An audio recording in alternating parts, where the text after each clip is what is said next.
ঝাড়খণ্ডের লাতেহার জেলার জঙ্গলে অবস্থিত এমন একটি স্থান যার নাম ভারতের বেশিরভাগ মানুষ কখনোও শোনেনি। মহুয়া দানোর নেকড়ে অভয়ারণ্য দেশের একমাত্র বন্যপ্রাণী অভয়ারণ্য যা সম্পূর্ণভাবে ভারতীয় ধূসর নেকড়েদের জন্য নিবেদিত। এটি রণথম্বর বা জিম করবেটের মতো বিখ্যাত নয়, তবে যারা এখানে ভ্রমণ করবে তারা তোমাকে বলবে ভারতের প্রাচীনতম শিকারীদের মধ্যে একটি ভারতীয় ধূসর নেকড়েরা যে পথ দিয়ে হেঁটে গেছে সেই একই পথে হাঁটার মধ্যে প্রাচীন কিছু আছে।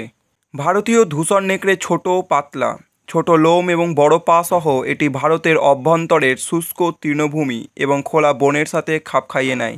এরা খুব কমই বড় দলে শিকার করে এবং এরা প্রায় কখনোই খবরের শিরোনাম হয় না, যদি না অবশ্যই কনফ্লিক্ট থাকে। ডিফরেস্টেশন, লস অফ প্রে এবং গ্রোয়িং আরবানাইজেশন তাদেরকে মানুষের সাথে ঘনিষ্ঠ যোগাযোগে ঠেলে দিয়েছে, যার ফলে প্রায়শই ট্র্যাজেডি ঘটে। সংরক্ষণবাদীরা এই প্রজাতিটিকে বিপন্ন বা এন্ডেঞ্জার্ড হিসেবে তালিকাভুক্ত করেছেন, তবে মহুয়া দানির মতো জায়গায় এখনও আশা আছে। ভ্রমণের সেরা সময় হলো অক্টোবর থেকে জুনের মধ্যে, বিশেষ করে নভেম্বর থেকে ফেব্রুয়ারি পর্যন্ত প্রজনন মৌসুমে, যখন নেকড়েরা বেশি সক্রিয় থাকে। মহুয়া দানোর এবং আকসিতে কয়েকটি ফরেস্ট রেস্ট হাউস রয়েছে যেখানে ট্র্যাভেলাররা থাকতে পারেন, কিন্তু এখানে আসা বেশিরভাগ মানুষই কাছাকাছি কুয়াশাচ্ছন্ন পাহাড়ি স্টেশন নেতারহাট ঘুরে দেখেন, অথবা ঝাড়খণ্ডের সবচেয়ে উঁচু জলপ্রপাত লোদ জলপ্রপাত পরিদর্শন করেন। আরেকটি বায়োডাইভার্সিটি হটস্পট বেতলা জাতীয় উদ্যানও কাছাকাছি, তোমরা সেখানেও যেতে পারো। সবচেয়ে ভালো ব্যাপার হলো অভয়ারণ্যে টিকে থাকা কেবল সরকারি সুরক্ষার কারণেই সম্ভব হয়নি।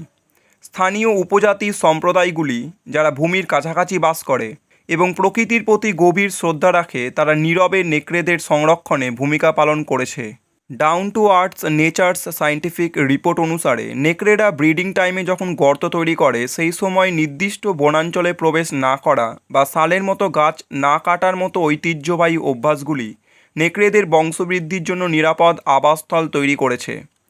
রিসেন্ট ইকোলজিক্যাল গবেষণায় আরও দেখা গেছে যে নেকড়েরা খাড়া ঢাল, ঘন ঝোপঝাড় এবং শাল গাছের মতো এলাকায় গর্ত তৈরি করতে পছন্দ করে। জনসাধারণের চেতনায় ভারতীয় নেকড়ে একটি বিরোধপূর্ণ অবস্থান দখল করে আছে। একটি শীর্ষ শিকারী হিসেবে এটি পরিবেশগত ভারসাম্য বজায় রাখার ক্ষেত্রে গুরুত্বপূর্ণ ভূমিকা পালন করে। তবুও মানব বসতির কাছাকাছি এবং মাঝে মাঝে গবাদি পশু শিকারের কারণে এটি প্রায়শই নেতিবাচকভাবে দেখা হয়। বাঘ বা হাতির মতো ক্যারিসম্যাটিক প্রজাতির বিপরীতে নেকড়ে খুব কমই জনসাধারণের সহানুভূতি পায়। রাজনৈতিক দলগুলির ইলেকশন ম্যানিফেস্টোতে এদের উপস্থিতি কার্যত অস্তিত্বহীন, এবং এমনকি যখন মিডিয়া নেকড়েদের দিকে তাকায় তখনও কভারেজ প্রায়শই উদ্বেগজনক এবং বায়াসড হয়। উত্তরপ্রদেশের বাহরাইচ জেলার একটি রিসেন্ট এক্সাম্পল এটি স্পষ্টভাবে তুলে ধরে। নেকড়েদের কেবল থ্রেট হিসেবে চিত্রিত করা হয়েছিল, ইকোলজিক্যাল কনটেক্সট বা হিউম্যান অ্যানিম্যাল কনফ্লিক্টের পেছনে প্রকৃত চালকদের বোঝার কোনো চেষ্টা করা হয়নি। এই চ্যানেলে নতুন এসে থাকলে সাবস্ক্রাইব করে নাও যাতে তুমি কোনো আপডেট মিস না করো।